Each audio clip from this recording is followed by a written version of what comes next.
everyone, this is Lana Tabor and welcome to the very first video hop with Altenew in the new year. First and foremost, I wish you all a very happy new year. I hope you had a wonderful and relaxing holidays and are ready for a brand new year full of new crafty ideas. In today's video hop, Altenew educators are featuring watercolors. And let me show you what I have in for you. I will be using this phenomenal stamp set and coordinating dies by Altenew. It's called Sweetest P, and I just could not get enough of this one. Next, I will use watercolor brush markers, and this set is called Spring Garden Set. Next, I will use Altenew Antique Gold Pigment ink and a gold pen from the must-have gel pen set. And last but not least, Altenew Antique Gold Embossing Powder. Since we are playing with watercolors, I will be using watercolor paper.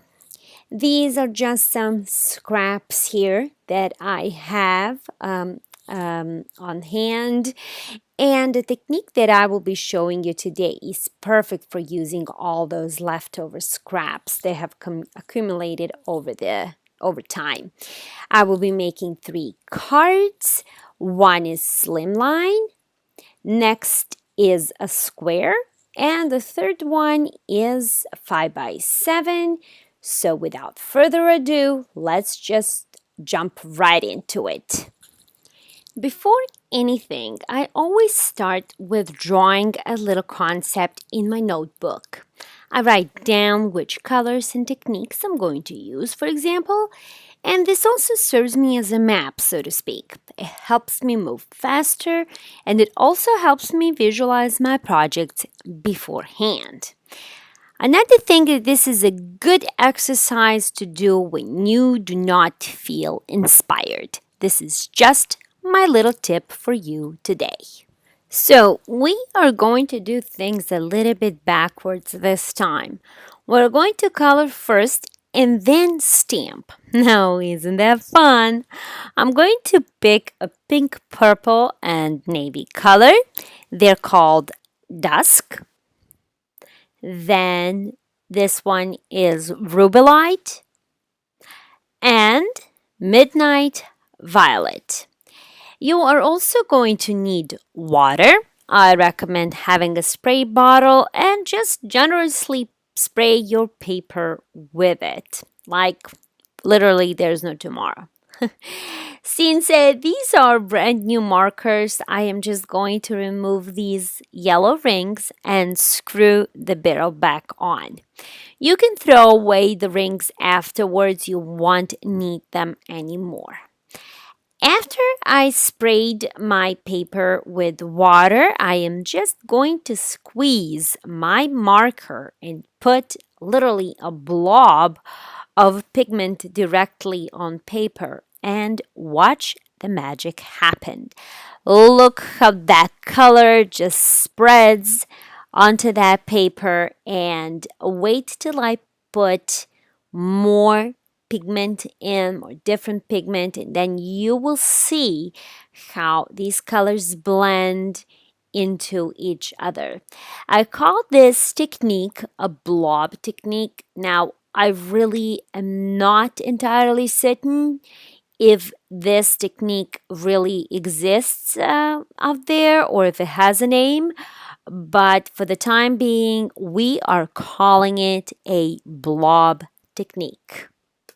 Next, I am going to add a little bit of that dusk or navy blue color here just to give it more interest, and look how beautifully these colors blend. Now you can move your paper as I do it here, or you can add more color, this is entirely up to you. You can also add just one color. It doesn't have to be multiple colors, but that is the basic technique. Next, I am just going to dry it with my heat gun, but if you have time, you can also leave these papers aside and let them dry naturally. Now, these are my panels that I have created. As you can see, they're so colorful and vibrant. And what I am going to do next is stamp. I picked up my original Misty here, and I am just going to pick a paper, whichever comes first, and stamp. I am going to emboss with antique gold embossing powder. But before I do that, I do recommend you make sure that your paper is dry, and also always put some of that anti-static powder on your paper. Prepare it, make sure it's ready to be embossed. For embossing, I am using Versamark Clear Embossing Ink and Altenew Antique Gold Embossing Powder. To save time, I am going to continue with my embossing, and I will also die cut all my shapes behind the scenes, and I will meet you back when it's time for assembly. And I am back with my beautiful flowers here. They're all done, die cut, and so vibrant. I just love how they turned out. You really cannot go wrong with this technique.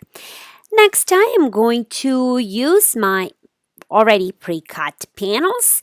And what I like to do beforehand is to arrange my die cuts on my panels to help me visualize my cards. This will definitely help me in the long run. I'm going to start off with this square card first. What I am going to do is spritz it a little bit with water and add that warm sunshine color right to the paper, creating this beautiful and happy background.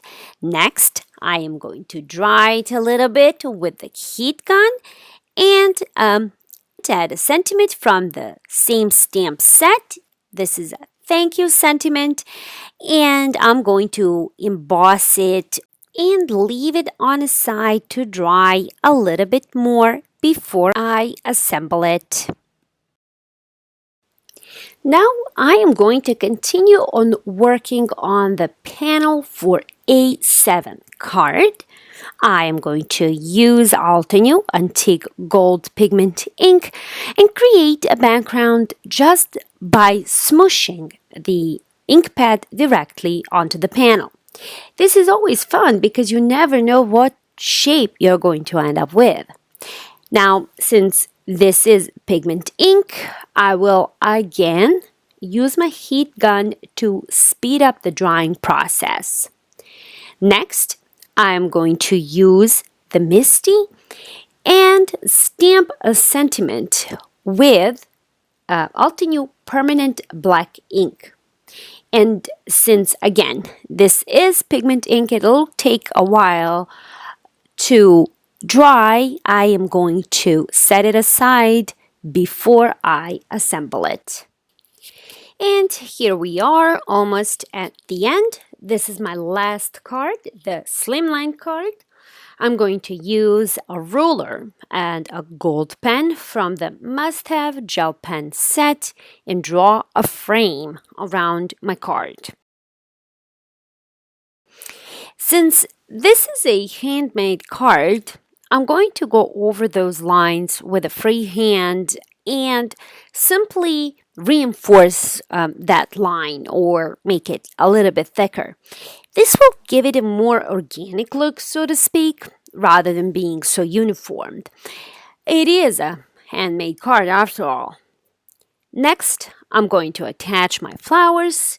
I am using a liquid adhesive. This is art glitter glue. It dries fast and clear, but of course, you can use whatever you have. Next, I am going to add a sentiment to my panel. Of course, I gotta use the Misty and Altenew permanent black ink. I really don't want to mess it up at this point.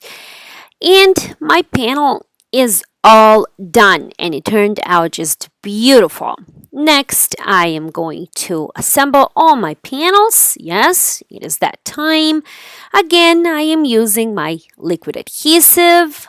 That is a super strong adhesive, but again, you can use whatever you have on hand. It doesn't have to be liquid adhesive.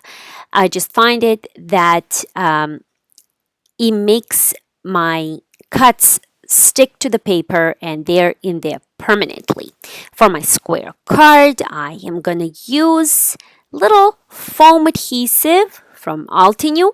This is a great dimensional tape and it gives a little, so to speak, a little oomph.